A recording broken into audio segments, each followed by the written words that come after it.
Hello students, मैं कुमकुम Sharma A1 educate lens में आपका स्वागत है। आज की क्लास में हम पिछली क्लास जो क्लास 10th का लाइफ प्रोसेस था उसी को आगे फर्दर कंटिन्यू करेंगे। ठीक है, तो हम क्या पढ़ेंगे, लाइफ प्रोसेस को ही आगे कंटिन्यू करते हैं। ये क्लास 10th का एक बहुत ही इम्पॉर्टेंट टॉपिक है। हमने इसमें न्यूट्रिशंस देखा था।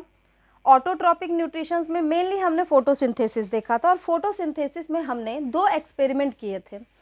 पहला जो एक्सपेरिमेंट था जिसके थ्रू क्या बात पता चली कि फोटोसिंथेसिस के लिए लाइट मस्ट है, मतलब लाइट के प्रेजेंस में ही फोटोसिंथेसिस होगा।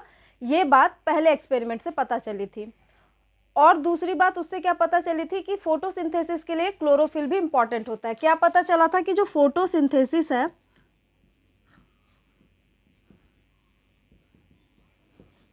यहाँ पे लाइट जो होता है वो इम्पॉर्टेंट रोल प्ले करता है। ठीक है, लाइट इम्पॉर्टेंट रोल प्ले करेगा। और दूसरा क्या था कि यहाँ पर दूसरा क्या प्ले करेगा इम्पॉर्टेंट रोल, क्लोरोफिल या क्लोरोप्लास्ट कह दो। ठीक है, तो क्या होता है, क्लोरोप्लास्ट। ये फर्स्ट एक्सपेरिमेंट से हमें पता चला था। ठीक है, कि लाइट इंपॉर्टेंट रोल प्ले करता है, लाइट जो है वो नेसेसरी है और क्लोरोप्लास्ट भी नेसेसरी है। मतलब इन दोनों के एब्सेंस में अगर लाइट ना हो तो भी फोटोसिंथेसिस नहीं होगा, क्लोरोप्लास्ट ना हो तो भी नहीं होगा। ये फर्स्ट एक्सपेरिमेंट था। दूसरा एक्सपेरिमेंट आपको याद होगा कि एक लीफ लिया था। इस लीफ के आधे पार्ट को हमने KOH शोक्ड कॉटन से ढक दिया था, याद आ रहा है। और इस KOH की प्रॉपर्टी क्या होती है कि ये एब्जॉर्ब कर सकता है, एब्जॉर्ब्ड CO2। तो क्या हो रहा था कि जब ये कॉटन इस लीफ के आधे पार्ट पे रखा गया तो यहाँ जो भी CO2 था उसको वो क्या कर ले रहा था, एब्जॉर्ब कर ले रहा था। और इस पर उसका लाइट दिया गया, मतलब सन का एक्सपोजर दिया गया पूरी पत्ती पे इक्वल। तो क्या देखा गया कि इतनी पत्ती जो है वो तो फोटोसिंथेसिस कर रही है, लेकिन जो हाफ उसकी पत्ती है वो फोटोसिंथेसिस नहीं कर पा रही है। और रीज़न भी पता था कि क्यों नहीं कर पा रही, क्योंकि वहाँ पर KOH शॉक्ड कॉटन था जो इस लीफ की, ये वाला लीफ, ये इस लीफ में जो भी CO2 था उसको वो शोक कर ले रहा था। तो यहाँ पर CO2 ही नहीं था, मतलब रॉ मटेरियल ही नहीं है। घर में सामान ही नहीं है तो खाना कैसे बनाओगे, रॉ मटेरियल तो चाहिए ना। तो इसके पास रॉ मटेरियल जो है वही एब्सेंट है, तो इस वजह से ये फोटोसिंथेसिस नहीं कर पा रहा था। इसी को बोलते हैं मॉल लीफ हाफ रिएक्शन या हाफ लीफ रिएक्शन भी बोल सकते हो, हाफ लीफ एक्सपेरिमेंट। मैंने इसका नाम नहीं लिखा था लेकिन आप इसको समझ सकते हो कैसे।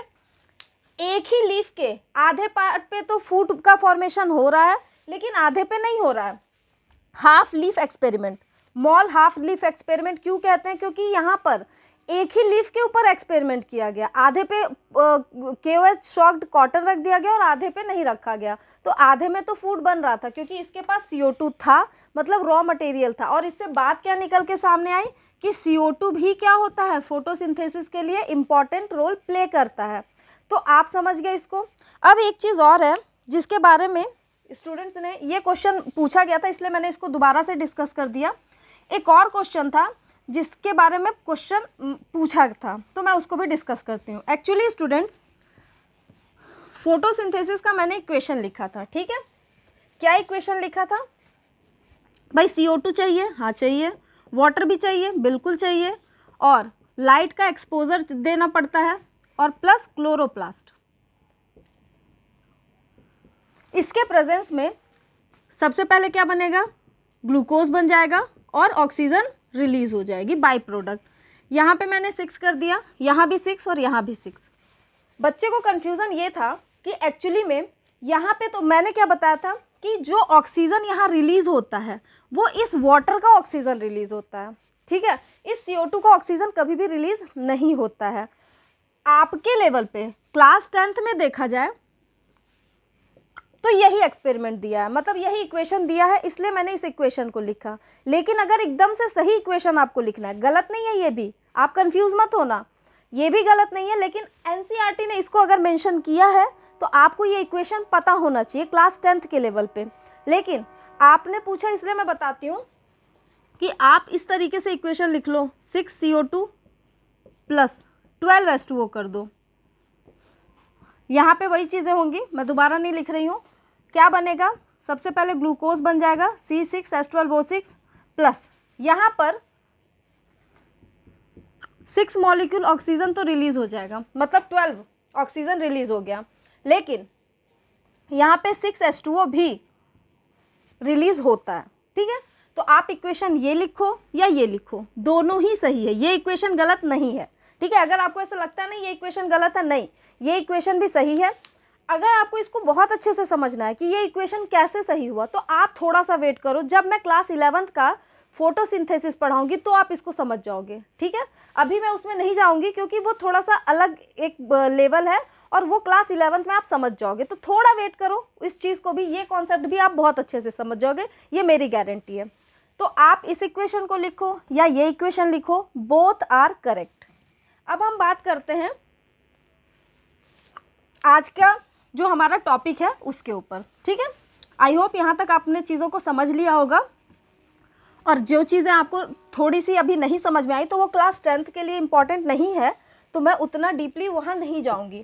क्लास 11th में जब मैं पढ़ाऊँगी फोटोसिंथेसिस, डेफिनेटली आपको उस चीज़ को मैं ज़रूर बताऊँगी। ठीक है, अब देखो लाइफ प्रोसेस में हमने फोटोसिंथेसिस पढ़ लिया, बिल्कुल पढ़ लिया, उसमें कोई दिक्कत नहीं है। उसके जितने भी क्वेश्चंस आ सकते थे, जो भी आपके एग्ज़ाम पॉइंट ऑफ व्यू से इम्पॉर्टेंट है क्लास 10th के लिए भी, प्लस अदर कम्पिटिटिव एग्ज़ाम जैसे मेनली टीचिंग एग्ज़ाम, तो वो सारे क्वेश्चन वहाँ पूछे जाते हैं, मैंने उसको बताया है। अब हम आगे आज की क्लास जो है वो बात करेंगे लीफ के एक्सटर्नल और इंटरनल स्ट्रक्चर के ऊपर। देखो लीफ जो होता है, हमें पता है कि जो फोटोसिंथेसिस होता है वो कहाँ होता है, मेनली जो लीफ होती है, या आप ऐसे कह सकते हो कि जो ग्रीन पार्ट होता है, मेनली तो लीफ होती है, लेकिन स्टेम्स में भी अगर वो ग्रीन है तो वहाँ भी फोटोसिंथेसिस होगी, वहाँ तो कोई दिक्कत नहीं है। जो ग्रीन नहीं है वहाँ कभी भी फोटोसिंथेसिस नहीं होता है, ये बात हमने एक्सपेरिमेंट से प्रूफ भी कर ली है। मतलब जहाँ क्लोरोप्लास्ट होता है उस जगह पे ही फोटोसिंथेसिस होता है। तो आज की जो क्लास है वो लीफ के स्ट्रक्चर को लेकर होगी कि लीफ का स्ट्रक्चर कैसा होता है बाहर से देखने पे, और जब हम उसको सेक्शन कटिंग करेंगे तो वो कैसा दिखेगा। ठीक है, तो देखो ये आपके सामने एक लीफ है, मैं ये थोड़ा सा फटा हुआ है बट कोई बात नहीं, आपको समझ जाओगे, आपको दिख रहा है ये लीफ। अब इसको समझना, ये लीफ जो है वो कुछ इस तरीके से, मान लो ये एक पेड़ है और ये लीफ इससे लगी होगी, कुछ ऐसे लगी होगी लीफ इस टाइप से। ठीक है, मतलब ये किसी ना किसी बेस से तो जुड़ी होगी। तो अब हम इसके स्ट्रक्चर को देखते हैं और इसके सारे कॉन्सेप्ट समझते हैं। तो ये कुछ ऐसा होगा, इस पोर्शन को, भाई ये मान लो टहनी है, इस टहनी से ये जुड़ी है, इसे बोलते हैं लीफ स्टॉक भी कह सकते हो, या फिर एक बहुत ही अच्छा नाम होता है पिटियोल। तो इसे क्या बोलते हैं, लीफ स्टॉक कह दो, या फिर क्या क्या कहते हैं, पिटियोल। ठीक है, ये नाम आपको थोड़ा पता होना चाहिए, इंपॉर्टेंट है। अब ये जो लीफ होती है ना, आप ध्यान से देखो इस लीफ को, तो आपको दिखेगा कि ये लीफ इस जगह पे बिल्कुल गाढ़ी सी प्रोमिनेंट एक लाइन जा रही है, जो यहाँ से शुरू हुई है, मतलब यही वाली है लाइन जो इधर से होते हुए इधर आगे जा रही है, दिख रहा है आपको, ये बीच वाली लाइन कुछ इस तरीके से, यही लीफ का जो है ये इस तरीके से प्रोमिनेंट बिल्कुल गाढ़ा सा उभरा हुआ स्ट्रक्चर देखने को मिलता है। आपने लीफ को देखा होगा ध्यान से तो आपको ये पता होगा। ठीक है, इसे बोलते हैं मिड रिब। मिड रिब कैसे समझोगे, मिडिल में है, दो पार्ट्स में डिवाइड कर रहा है, ये वाली मिडिल लेयर जो है वो लीफ को दो पार्ट्स में डिवाइड कर रही है, इसलिए मिड रिब। ठीक है, और इससे निकलते हुए आपको छोटे छोटे क्या दिख रहे हैं, और भी स्ट्रक्चर दिख रहे हैं इस मिड रिब से निकलते हुए। ध्यान से देखो, इस मिड रिब से निकलते हुए स्ट्रक्चर दिख रहा है ना, जैसे मान लो इधर से निकलता हुआ, इधर से निकलता हुआ, इस तरीके से, इसे बोलते हैं वेन। और इस वेन से होते हुए भी कुछ स्ट्रक्चर निकलते हुए दिखता है। आप चाहो तो, अगर आपको ये अच्छे से विजिबल नहीं है तो आप एक पत्ता लेके खुद भी देख सकते हो। ठीक है, तो यहाँ से फिर से इस तरीके के स्ट्रक्चर देखने को मिलते हैं, इधर भी होता है, इसको बोलते हैं वेनलेट। अब समझना, एक्चुअली में ये मिडरिब हुई, देखो ये क्या हो गई आपकी लीफ स्टॉक हो गई, या फिर आप पिटियोल भी कह सकते हो इसको। ये किसी से जुड़ी होगी इस तरीके से, मान लो जुड़ी है, यही पिटियोल यहाँ पर आने के बाद जब पत्ती के अंदर इंटर हो रही है ना, तो यही क्या बना दे रही है, मिडरिब बना रही है, जो यहाँ से शुरू होके पूरा का पूरा ये यहाँ तक है, ठीक है। तो ये मिडरिब हो गया। फिर इस मिडरिब से जो स्ट्रक्चर आपको निकलते हुए दिख रहा है किनारे किनारे से, उसे बोलते हैं वेन, और इस वेन से जो स्ट्रक्चर निकल रहा है उसको बोलते हैं वेनलेट। अब ये आपस में मिलकर ना एक नेट लाइक स्ट्रक्चर बनाते हैं, ठीक है, कुछ इस तरीके से।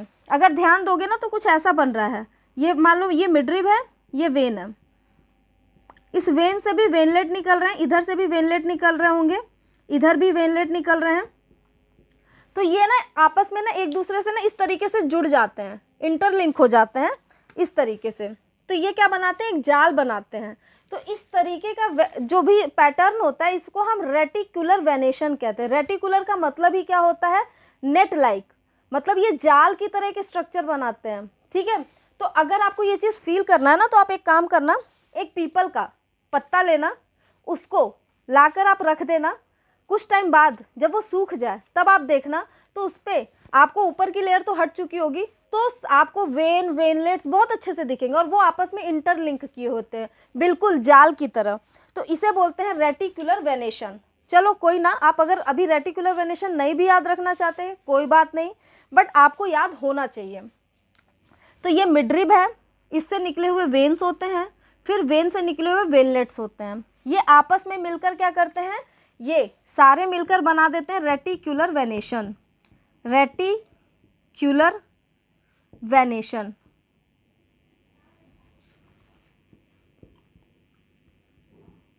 ठीक है। और भी तरीके के वेनेशन होते हैं, आप क्लास 11th में इसको पढ़ोगे। ये जो लीफ की आपको मार्जिन दिख रही है ना, इसको लीफ ब्लैडर बोलते हैं। इसे क्या कहते हैं, लीफ ब्लैडर, या फिर लैमिला भी कह सकते हो। तो लैमिला बोल दो या ब्लैडर, एक ही बात है, लैमिला। तो ये होता है क्या, एक लीफ का प्रॉपर स्ट्रक्चर होता है कि एक क्या होती है, डंडी होती है जो किसी न किसी टहनी से लगी होगी, उसको बोलते हैं पिटियोल या लीफ स्टॉक कहते हैं। फिर एक प्रोमिनेंट मिडिल से एक वो जाती है, प्रोमिनेंट लाइन जाती है, इसे बोलते हैं वेन, मिडरिब बोलते हैं, मिडिल में है तो मिडरिब।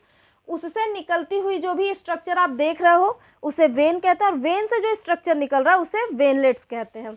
अब देखो इसका काम क्या होता है, इसके दो फंक्शन होते हैं। सबसे पहला फंक्शन, क्योंकि पत्ती जो है, क्योंकि वो पत्तियां जो होती हैं वो कैसी होती हैं, बिल्कुल इस तरीके से लगी होती हैं, तो जब हवा चलेगी तो पत्तियां भी क्या होती हैं, हिलती डुलती रहती हैं। तो ऐसा ना हो कि बहुत ज़्यादा हवा चलने पे पत्तियां फट जाएं, तो उसे क्या करती है, एक मैकेनिकल सपोर्ट देती है। ये वेनलेट्स, मिडरिब क्या करती है, पत्ती को एक सपोर्ट प्रोवाइड करती है ताकि पत्तियां जो है वो फटे नहीं। और दूसरा इसका जो काम होता है, चाहो तो आप लिख भी लो इस चीज़ को, और दूसरा जो इसका काम होता है ना, इसी वेन से, मिडरिब से और वेनलेट से क्या होता है, वाटर का और वाटर, मिनरल्स और फूड का कंडक्शन होता है। तो ये क्या करते हैं, सबसे पहले तो it provide mechanical support,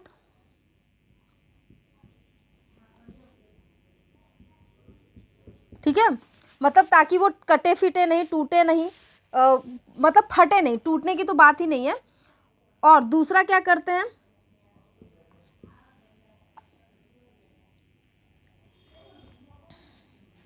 helps in water, minerals भी हो जाएगा, मिनरल्स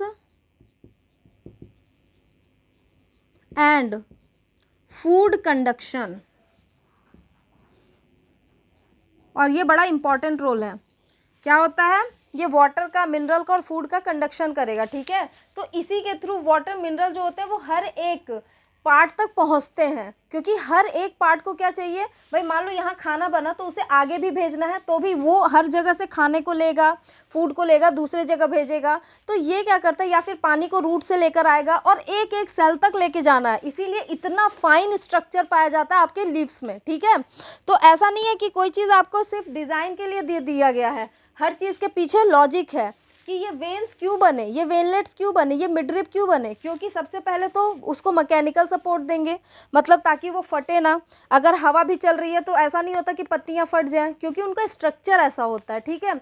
और दूसरा क्या होगा कि ये जो वाटर होता है, मिनरल्स होता है, फूड होता है, उसका कंडक्शन में हेल्प करती है, ठीक है। तो आप इसको स्क्रीनशॉट ले लो, फिर हम आगे कंटिन्यू करते हैं। आपने इसका स्क्रीनशॉट ले लिया होगा। अब हम देखेंगे कि अगर हम इस लीफ को, मतलब इसकी सेक्शन कटिंग कर दें और उसके बाद इसको देखें तो इंटरनली ये कैसा दिखाई देता है। तो अब हम इसका इंटरनल स्ट्रक्चर देखते हैं। देखो, जो लीव्स होती है ना, वो कैसी दिखाई देंगी, समझना।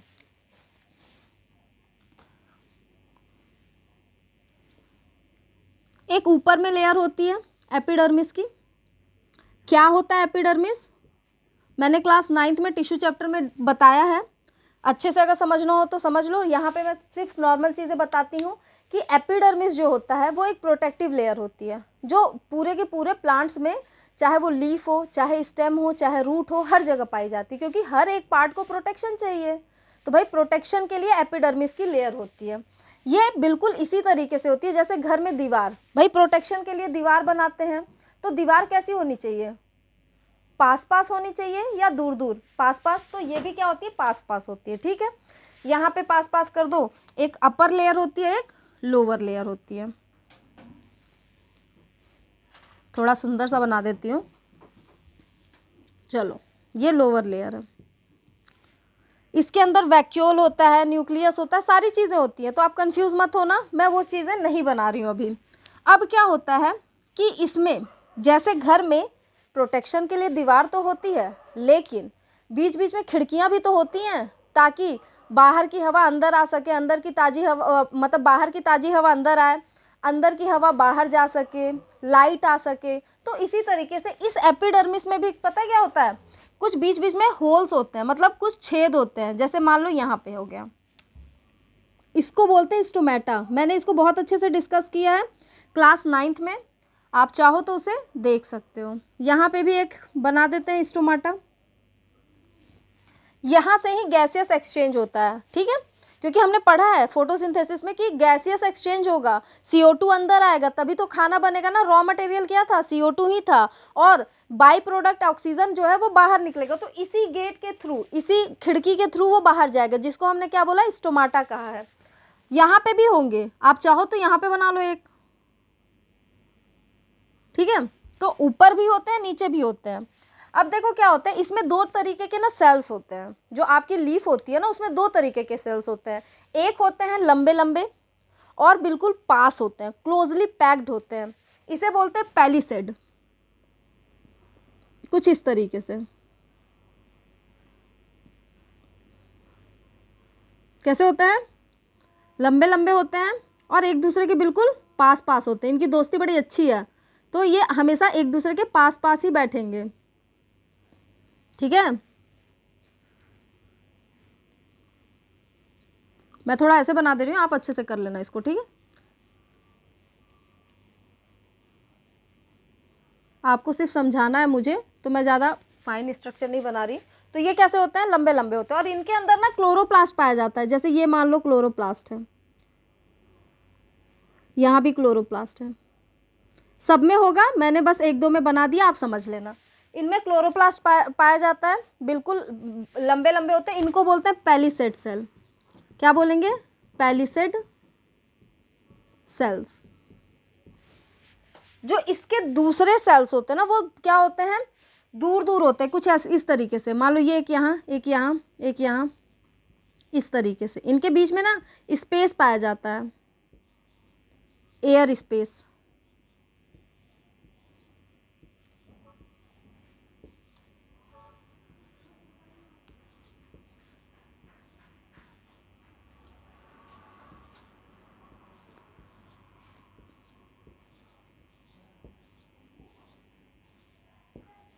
इस तरीके से मैं थोड़ा जल्दी जल्दी बना रही हूँ, आप अच्छे से बना लेना स्ट्रक्चर को। ओके, इस तरीके से यहाँ पे भी कर देती हूँ। तो इनमें क्या होता है, आप देख रहे हो कि जो सेल्स है ना वो बिल्कुल पैक्ड नहीं है, वो थोड़े दूर दूर है। इनको बोलते हैं स्पंजी सेल, स्पॉन्जी सेल। तो एक होते हैं पैलिसेड सेल्स और एक होते हैं स्पॉन्जी सेल्स। ये दोनों आपस में जब मिलते हैं ना, इन दोनों को मिलाकर बोलते हैं मीसोफिल, मीसोफिल। ठीक है, अब देखो ये अपर एपिडर्मिस हो गई, अपर एपिडर्मिस, और इसको बोलते हैं लोअर एपिडर्मिस। ये हो गया आपका स्टोमाटा। इसी के अंदर गार्ड सेल भी होगा। आपके जो आपका लेवल पे जो स्ट्रक्चर दिया उसमें गार्ड सेल दिया, तो गार्ड सेल लिखो या स्टोमाटा, दोनों ही सही है, कोई दिक्कत नहीं होगा। ठीक है, आपके नंबर नहीं कटेंगे। और यहाँ पर चलो पहले इतना बता देती हूँ, फिर मैं आगे। ये क्या है आपका लीफ का इंटरनल स्ट्रक्चर है। तो ये क्या है, इंटरनल स्ट्रक्चर ऑफ लीफ। अब देखो समझना क्या होता है।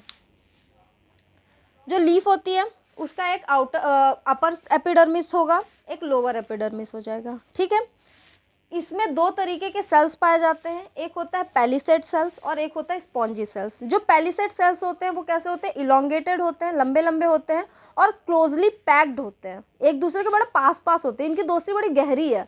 ठीक है, तो हमेशा एक दूसरे के साथ ही रहते हैं। लेकिन जो स्पॉन्जी सेल्स है ना, वो बिल्कुल कैसे हैं, दोस्ती तो है लेकिन इतनी भी नहीं कि एकदम हमेशा पास पास ही रहे, तो ये थोड़े दूर दूर रहते हैं, इनको प्राइवेसी चाहिए। ठीक है, तो ये कैसे होते हैं, प्राइवेसी इनको चाहिए तो दूर दूर रहते हैं। तो इनके बीच में आपको क्या देखने को मिलेगा, एयर स्पेस मिलता है। तो एयर स्पेस आपको देखने को मिल जाता है। लेकिन पैलिसेड में आपको कोई एयर स्पेस नहीं दिखता। एक्चुअली हमेशा याद रखना, फोटोसिंथेसिस जो होगा ना वो इसमें होगा, क्योंकि यहाँ पे क्लोरोप्लास्ट है। इसको लिख लो, ये क्या होता है, क्लोरोप्लास्ट। और हमें पता है कि जहाँ क्लोरोप्लास्ट होगा वहीं पे फोटोसिंथेसिस होगा। तो एक्चुअली अगर आपसे कोई पूछे कि फोटोसिंथेसिस कौन से सेल करते हैं, तो याद क्या रखोगे, पैलिसेड सेल करते हैं। तो क्या स्पॉन्जी सेल फोटोसिंथेसिस नहीं करते, करते हैं लेकिन बहुत कम। मेन आपका प्रेफरेंस किसको जाएगा, पैलिसेड सेल को ही जाएगा। तो याद रखना पैलिसेड सेल ही क्या करेंगे, फोटोसिंथेसिस में पार्टिसिपेट करेंगे। अब देखो इसके ऊपर एक और लेयर होती है, ठीक है, जो इसको क्या करेगी, प्रोटेक्शन प्रोवाइड करती है। एक वैक्स की लेयर होती है, इस वैक्स की लेयर को बोलते हैं क्यूटिकल। इसके बारे में मैंने बात की है क्लास 9th का जो टिश्यू चैप्टर पढ़ाया। ठीक है, तो ये ऊपर एक क्यूटिकल की लेयर होती है, फिर अपर एपिडर्मिस, दो तरीके की सेल्स, फिर लोअर एपिडर्मिस, और यहाँ पे स्टोमेटा होते हैं। देखो स्टोमेटा ऊपर भी है नीचे भी है। आपका जो स्ट्रक्चर दिया है आपके जो आपकी क्लास में जो क्लास 10th का स्ट्रक्चर है ना, उसमें ऊपर में स्टोमेटा नहीं बनाया, उसने नीचे में बनाया। क्यों, इसके पीछे का रीज़न बताती हूँ। आपने कभी लीफ को ध्यान से देखा है, देखो आपको मैं एक लीफ दिखाती हूँ, ये देखो, ये इसका अपर सरफेस मान लो, ठीक है, और ये इसका लोअर सरफेस होगा। आप ध्यान से देखो, क्या अगर मैं पूछूं कि इस लीफ के कलर जो है वो क्या बिल्कुल सिमिलर है, मे बी आपको शायद दिखाई दे रहा हो अच्छे से, आप देखो, तो आप क्या बोलोगे, नहीं, ये वाला पोर्शन जो होता है वो काफ़ी डार्क है, और जो नीचे का पोर्शन है तो ग्रीन ही, कलर तो ग्रीन ही है, लेकिन ये वाला पोर्शन जो है वो लाइट है। क्यों ऐसा है, नेचर ने ऐसा क्यों बनाया, आप सोचो भाई। बिना ज़रूरत के नेचर कुछ भी नहीं करती है, और नेचर बहुत इंटेलिजेंट है, हर चीज़ के पीछे लॉजिक होता है। वो ऐसा इसलिए नहीं किया क्योंकि उसको अच्छा लग रहा था ये चीज़ करने में, कुछ ना कुछ लॉजिक होगा तभी किया। देखो क्या लॉजिक है। नॉर्मली डाइकॉट्स जो प्लांट होते हैं, ठीक है, वो कुछ ऐसे होते हैं, जैसे मान लो इस तरीके से। तो क्या होता है, जब सनलाइट आती है कुछ इस तरीके से होंगे, तो जब सनलाइट आती है ना, तो इनके अपर सरफेस पे सनलाइट डायरेक्टली पड़ती है, ठीक है, और जो लोअर सरफेस है वो सनलाइट के कांटेक्ट में नहीं होता डायरेक्टली। तो होता क्या है कि जो अपर सरफेस है, क्योंकि सनलाइट डायरेक्टली यहाँ पे पड़ रही है। तो अगर स्टोमाटा ऊपर में ज़्यादा हुए, अपर सरफेस पे ज़्यादा हुए, तो जब भी गैसेस एक्सचेंज होगा तो बहुत ज़्यादा वाटर का लॉस हो जाएगा, और हम नहीं चाहते कि इतना ज़्यादा वाटर लॉस हो, क्योंकि अगर ऐसा हुआ तो प्लांट जो है वो तो मर जाएंगे, डिहाइड्रेशन से ही मर जाएंगे बेचारे, फोटोसिंथेसिस कैसे करेंगे। और अगर प्लांट ने खाना नहीं बनाया तो फिर आप कैसे खाओगे। मतलब कि कहीं ना कहीं हमें क्या चाहिए, वाटर का कम से कम लॉस होना चाहिए। नेचर क्या चाहती है, वाटर का कम से कम लॉस हो। तो वो क्या करेगी भाई, अपर सरफेस पे डायरेक्टली सनलाइट पड़ रही है, अगर स्टोमाटा ऊपर में ज़्यादा हुए तो जैसे ही गैसेस एक्सचेंज होगा, क्योंकि गैसेस एक्सचेंज तो करना ही है, जैसे ही गैसेस एक्सचेंज होगा वाटर का बहुत ज़्यादा लॉस हो जाएगा। तो हमें क्या चाहिए, वाटर का कम से कम लॉस होना चाहिए। तो इसके लिए नेचर ने एक काम किया, इसने क्या बोला कि देखो एक काम करते हैं, अपर सरफेस पे ना स्टोमाटा नहीं देते, और अगर देंगे भी तो बहुत कम। तो अपर सरफेस जो होते हैं डाइकॉट्स के, मैंने मोनोकॉट्स का बात नहीं किया है, ध्यान रखना, डाइकॉट्स में जो लीव्स होती है उसके अपर सरफेस पे स्टोमाटा चाहे तो बहुत कम होते हैं या फिर नहीं होते हैं। तो इसीलिए वहाँ पे ये मेंशन कर दिया कि नहीं होते, इसीलिए उसने यहाँ पे स्टोमाटा को हटा दिया। तो आप भी हटा दो, ये तो मैं समझाना था इसलिए इसे यहाँ पे बना दी थी अभी। लेकिन लोअर सरफेस पे स्टोमाटा होते हैं, क्योंकि गैसेस एक्सचेंज तो करना है ना भाई, बिना गैसेस एक्सचेंज के भी तो कोई फ़ायदा नहीं। वाटर को प्रिवेंट तो करना है, लेकिन गैसेस एक्सचेंज भी साथ में करना है। तो इसीलिए अपर सरफेस पे वाटर का लॉस ज़्यादा होता है, इसीलिए अपर सरफेस पे स्टोमाटा बहुत कम होता है या फिर नहीं होता है। लोअर सरफेस पे स्टोमाटा होता है क्योंकि स्टोमाटा की ज़रूरत है, गैसेस एक्सचेंज करना ही करना है। तो इस चीज़ को आप बहुत अच्छे से ध्यान रखना कि जो डाइकॉट्स होते हैं उनमें जो लोअर सरफेस होता है वहाँ पे स्टोमाटा ज़्यादा होते हैं, अपर सरफेस पे स्टोमाटा या तो नहीं होते हैं या फिर कम होते हैं। लेकिन अगर हम बात करें मोनोकॉट की, देखो अभी मैंने डाइकॉट की बात की थी, मोनोकॉट की तो कोई बात की ही नहीं थी। अब समझो, देखो मोनोकॉट होता है जैसे ग्रासेस, आपने देखे होंगे, ग्रासेस को उठाओ और देखो, उसमें कभी ऐसा नहीं होता कि अपर सरफेस अलग हो लोअर सरफेस अलग हो, दोनों सिमिलर होते हैं, क्योंकि ग्रासेस कुछ इस तरीके से होता है, ऐसा नहीं होता, ऐसे होता है। तो इसके दोनों ही सरफेस पे इक्वल अमाउंट में लाइट पड़ती है, तो चाहे इस पे पड़े चाहे इस पे।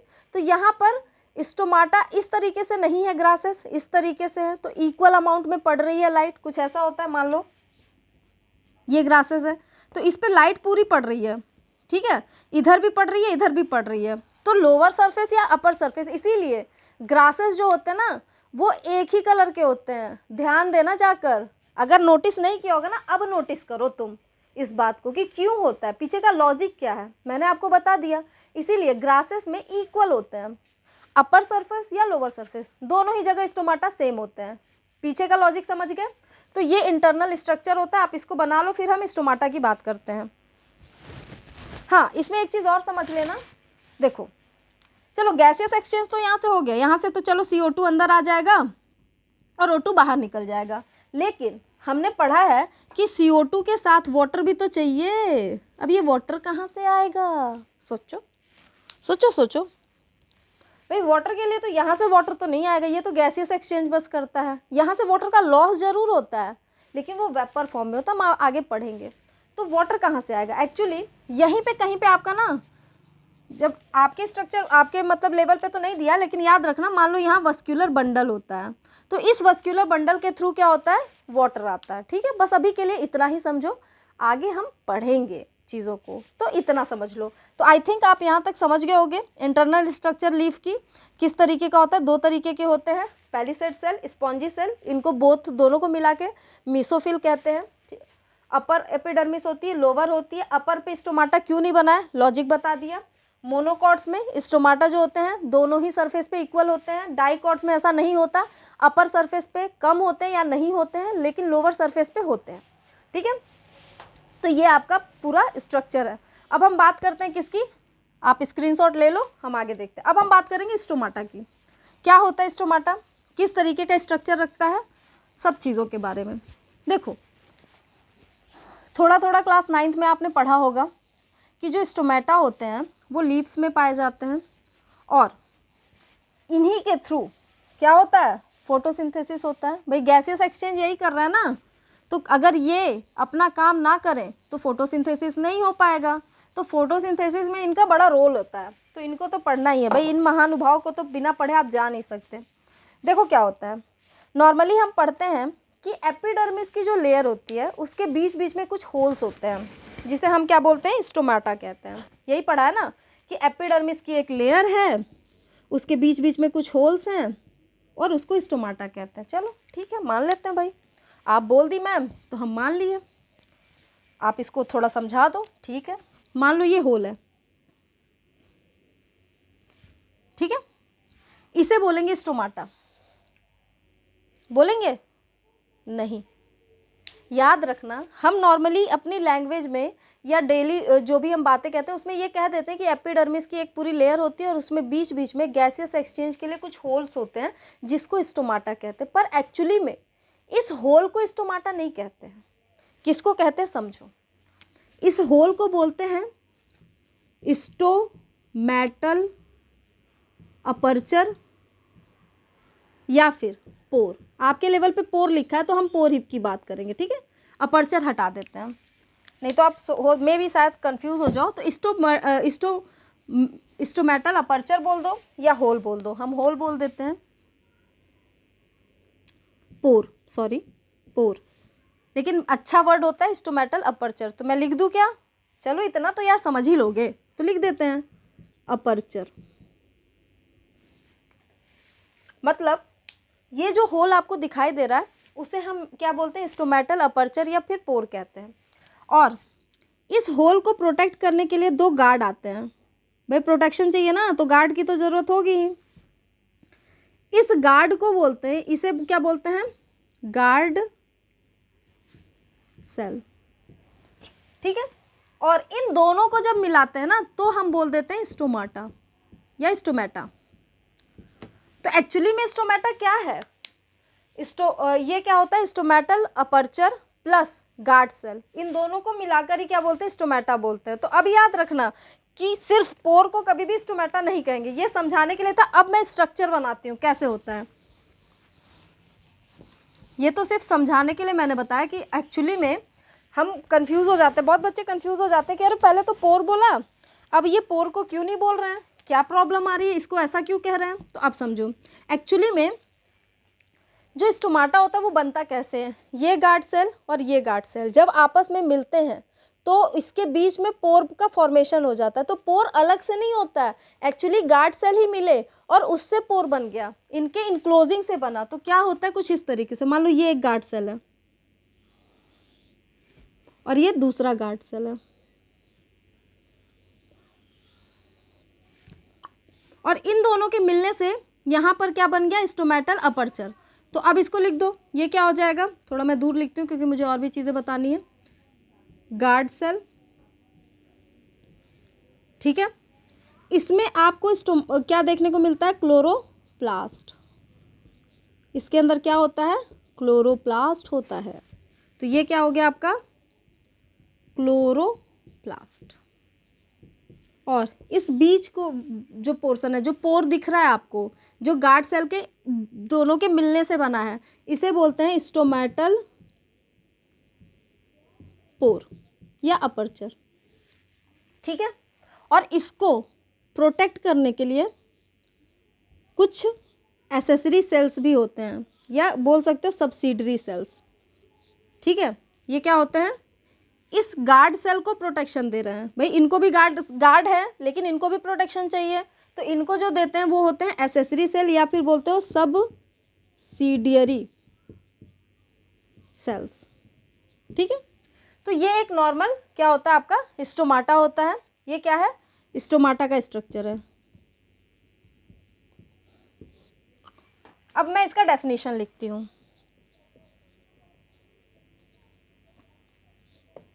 क्या लिख सकते हो, दीज आर माइन्यूट, छोटे छोटे प्यारे प्यारे से pores present in epidermis.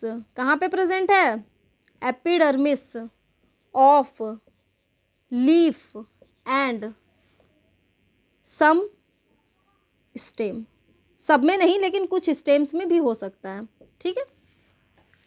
Minute पोर है जो एपिडर्मिस की लेयर पे प्रेजेंट है, वो लीफ में भी हो सकता है और कुछ स्टेम्स में भी हो सकता है, लेकिन ये कहाँ एब्सेंट होता है, लिखो absent in roots, epidermis. Epidermis तो हर जगह है, लेकिन जो रूट की एपिडर्मिस होती है वहां पे कभी भी स्टोमाटा प्रेजेंट नहीं होता। वेरी वेरी इंपॉर्टेंट क्वेश्चन, क्यों समझ जाओगे अभी, मुझे नहीं आपको, आप ही मुझे बता दोगे इसका आंसर। और थर्ड लाइन हम क्या लिख सकते हैं, क्योंकि यहाँ पे हम देख रहे हैं कि ये जो गार्ड सेल है वो कैसा दिख रहा है, बीन या किडनी शेप का दिख रहा है, दिख रहा है ना।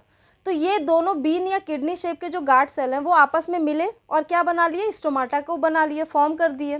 तो इसी को आप क्या लिख सकते हो, अगर इसका प्रॉपर डेफिनेशन लिखा जाए, देखो डेफिनेशन ये भी सही है और जो मैं अब लिख रही हूँ वो ज़्यादा बेटर डेफिनेशन हो सकता है। तो आप क्या लिख सकते हो, ईच स्टोमाटा या स्टोमेटा हैज़ 2 किडनी और बीन। देखो किडनी जैसा भी दिख रहा है या बीन जैसा, दोनों ही सही है। 2 किडनी और bean shaped guard cell enclosing stomatal pore या फिर अपर्चर, ठीक है। मतलब थोड़ा सा ऐसा लिखा गया है पर कोई दिक्कत नहीं, आप समझ लोगे कि ये जो डेफिनेशन है वो सही डेफिनेशन है, क्योंकि मैंने बताया कि वो पोर नहीं होता एक्चुअली, वो कैसे बना है मैंने सब समझा दिया। तो ये क्या है, गार्ड सेल है जो मिलकर क्या बना रहे हैं, स्टोमेटल पोर बना रहे हैं। इस ये जो गार्ड सेल है इन्हीं में क्लोरोप्लास्ट पाया जाता है। तो अगर आपसे कोई क्वेश्चन पूछे कि क्या पूरी एपिडर्मिस में क्लोरोप्लास्ट पाया जाता है, नहीं। क्या स्टोमाटा में पूरी जगह क्लोरोप्लास्ट पाया जाता है, नहीं। कहाँ पाया जाता है, सिर्फ और सिर्फ गार्ड सेल में पाया जाता है, आपको दिखाई दे रहा है। मतलब गार्ड सेल ही है जो फोटोसिंथेसिस करवाएंगे, कहीं ना कहीं क्लोरोप्लास्ट है किसके पास, इसके पास। पूरे स्टोमाटा में क्लोरोप्लास्ट नहीं है, सिर्फ और सिर्फ गार्ड सेल के पास है, इस बात को ध्यान रखना, कई बार क्वेश्चन पूछ लेता है, ठीक है। तो ये आपका पूरा हो गया। अब देखो ये चीज समझना कैसे ये फंक्शनिंग करते हैं।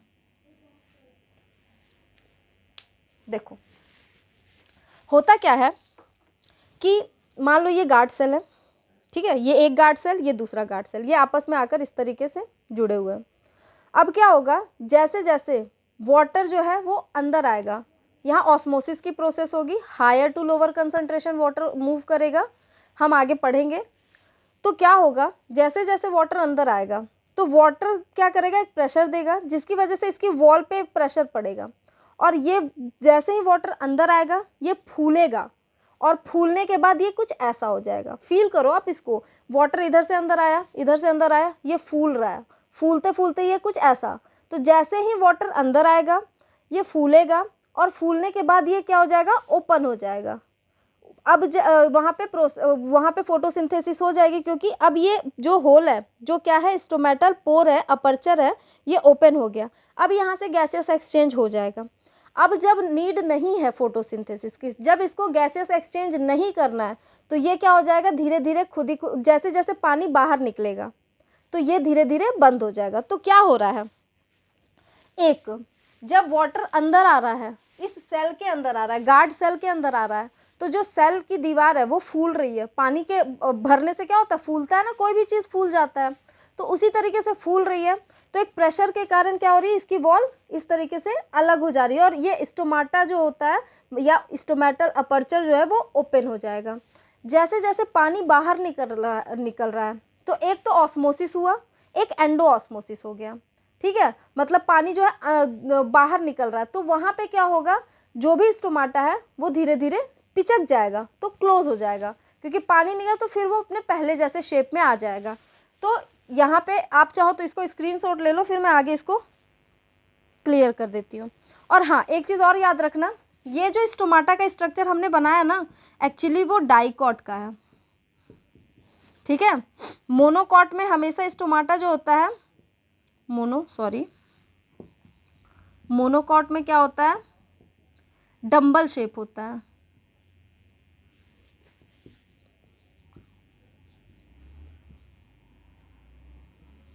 ठीक है, तो याद रखना कि मोनोकॉट में कैसा होता है, डंबल शेप्ड होता है, और डाइकॉट में कैसा होता है, आपका बीन या किडनी शेप्ड होता है। ठीक है, अब हम इसको आगे कंटिन्यू करते हैं। देखो इस लाइन को मैं यहां लिख देती हूं, वेन गार्ड सेल बिकम, जब पानी अंदर आएगा तो क्या हो जाएगा, जब पानी अंदर आएगा तो जो गार्ड सेल होता है वो कैसा हो जाएगा, टर्जिड। ठीक है, जिसको हम स्वेल भी कह सकते हैं, फूला हुआ।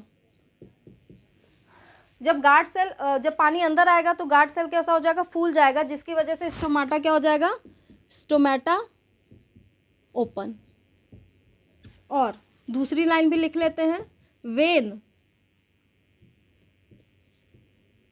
गार्ड सेल बिकम फ्लैसिड, मतलब जब वो पानी जब बाहर चला जाएगा तो वो पिचक जाएगा, और पिचकने पे जो स्टोमाटा होता है, स्टोमाटा क्लोज हो जाएगा। तो कई बार क्वेश्चन पूछता है कि स्टोमाटा कब ओपन हो रहा है, कब क्लोज हो रहा है, तो जब गार्ड सेल के अंदर पानी आएगा, भाई पानी अंदर आया तो अंदर आने की वजह से गार्ड सेल फूल गया, और फूलने की वजह से जो स्टोमाटल पोर था वो ओपन हो जाएगा। जब पानी बाहर चला जाएगा तो क्या हो जाएगा, जो ये दीवार थी वो पिचक जाएगी, तो स्टोमाटा जो हो जाएगा वो क्लोज हो जाएगा। अब एक चीज़ याद रखना कि इसकी जो ये वाली दीवार होती है ना,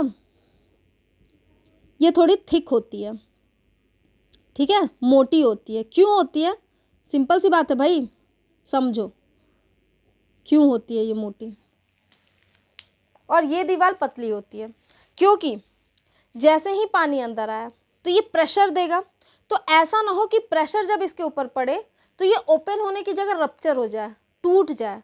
तो हमें क्या चाहिए कि ये टूटना नहीं चाहिए, क्योंकि पोर खुलना चाहिए, टूटना नहीं चाहिए, इसीलिए इसकी दीवार मोटी होगी। तो मतलब स्टोमेटल पोर होती है उसकी दीवार मोटी होती है, बाहर की दीवार पतली होती है। ये बात आप ध्यान रखिएगा। अब देखो यहाँ पे अगर मैं पूछूं आपसे गार्ड सेल का, आप यहाँ पे ना एक काम करो, इसको स्क्रीनशॉट ले लो, मैं इधर का मिटा दूंगी डेफिनेशन। ले लिया, चलो देखो। अब मैं अगर आपसे पूछूं कि स्टोमेटा का फंक्शन क्या है, तो आप क्या बताओगे। भाई एक फंक्शन तो हम तब से पढ़ते आ रहे हैं, गैसेस एक्सचेंज करना, पढ़ रहे हैं ना। ठीक है, तो इसको तो पहले लिख ही लेती हूँ, फंक्शन किसका, स्टोमाटा का। पहला फंक्शन क्या होता है, गैसियस एक्सचेंज। ठीक है, ये गैसियस एक्सचेंज करेगा, मतलब कि CO2 जो है वो अंदर आएगा और जो ऑक्सीजन है वो बाहर चला जाएगा। लेकिन एक चीज़ आप याद रखना, आपने कभी ये एक्सपेरिमेंट किया होगा अपनी लाइफ में, पक्का ये किया होगा, लेकिन नोटिस नहीं किया होगा। तो आप जाके नोटिस करना कि जब हम मिरर के पास खड़े होकर अपने मुंह को बंद कर कर नाक से सांस लेते हैं या बाहर करते हैं, तो जब हम सांस को ना बाहर छोड़ते हैं तो मिरर के पास खड़े हो जाना और सांस बाहर छोड़ना, तो आप क्या देखोगे कि गैसियस एक्सचेंज तो हो रहा है, लेकिन कुछ वाटर के ड्रॉपलेट्स भी बाहर निकलते हैं, और वो किस फॉर्म में होते हैं, वेपर के फॉर्म में होते हैं। तो एक्चुअली में क्या होता है कि ये यूनिवर्सल ट्रुथ है, याद रखना कि जब भी गैसियस एक्सचेंज होता है कुछ ना कुछ वाटर का लॉस होगा ही होगा, और वो किस फॉर्म में होता है, वेपर के फॉर्म में होता है। ठीक है, तो इसीलिए जब भी गैसेस एक्सचेंज हो रहा है, भाई स्टोमाटा का मेन फंक्शन तो गैसेस एक्सचेंज करना है, बिल्कुल है, उसका यही मेन काम है। लेकिन मैंने क्या बताया कि इसके साथ एक और भी चीज़ होती है कि जैसे ही गैसेस एक्सचेंज हो रहा होगा कुछ ना कुछ वाटर का लॉस होता है, और वो किस फॉर्म में लॉस होता है, in the form of vapour. ठीक है, वो वेपर के फॉर्म में होता है, जिसे हम क्या बोलते हैं, ट्रांसपिरेशन। तो स्टोमाटा जो होते हैं इसके दो फंक्शन हो गए, एक तो गैसेस एक्सचेंज और एक ट्रांसपिरेशन। तो ट्रांसपिरेशन कैसे हुआ, भाई ये इसके साथ का प्रोसेस है, हमेशा याद रखना कि जिस जगह भी गैसेस एक्सचेंज होगा वहाँ ट्रांसपिरेशन होना तय है। तो ये चीज़ होती है। अब एक चीज़ और, ये किस फॉर्म में होगी? In the form of vapour. अब दूसरी चीज़ अगर मैं पूछूं गार्ड सेल का फंक्शन, तो आप क्या बताओगे? भाई गार्ड सेल क्या कर रहा है? आप सोच के बताओ। मैंने बता दिया आपको कि पानी जब अंदर जाएगा तो जो ये इसकी दीवार है वो फूल जाएगी, और फूलने के बाद ये जो आपका पोर है वो क्या हो जाएगा? ओपन हो जाएगा। जब पानी बाहर जाएगा तो जो क्योंकि पानी बाहर चला गया तो दीवार जो है वो पिचक जाएगी, और जैसे ही पिचकेगी ये जो पोर है वो क्लोज हो जाएगा। मतलब ये क्या कर रहा है? स्टोमाटा की ओपनिंग और क्लोजिंग को रेगुलेट कर रहा है। तो क्या लिख सकते हो? इट रेगुलेट्स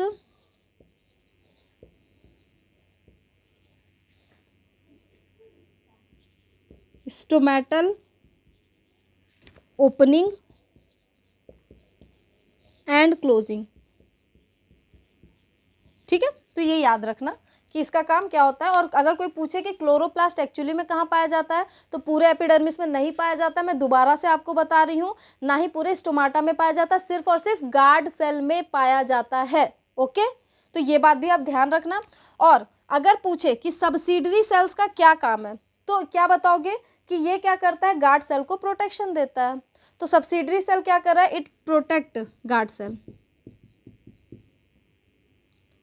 आप इसको लिख लो या फिर नहीं भी लिखो, कोई दिक्कत नहीं है। ये गार्ड सेल को क्या करता है? प्रोटेक्शन देता है। तो यहाँ पर हमारा लीफ का external structure, internal structure plus stomata जो एक गैसियस एक्सचेंज का क्या है? गैसियस एक्सचेंज में रोल प्ले करता है, हमने उसे बहुत अच्छे से डिस्कस कर लिया। अब हम नेक्स्ट क्लास में, हमने ऑटोट्रॉपिक न्यूट्रिशंस पढ़ लिया, ठीक है। अब हमें नेक्स्ट क्लास में हेट्रोट्रॉपिक न्यूट्रिशंस पढ़ना है, हमें डाइजेशन पढ़ना है, हम देखेंगे एलिमेंट्री कैनाल के बारे में, एक्सक्रीशन पढ़ना है, हमें हार्ट के स्ट्रक्चर को पढ़ना है, और भी बहुत कुछ, क्योंकि ये चैप्टर बड़ा इंटरेस्टिंग है। तो इसके साथ हम बहुत सारी चीज़ें पढ़ेंगे। तो तब तक आप चीज़ों को पढ़ो, समझो, चीज़ों को देखो और पढ़ते रहिए। Thank you for watching my channel. Thank you very much.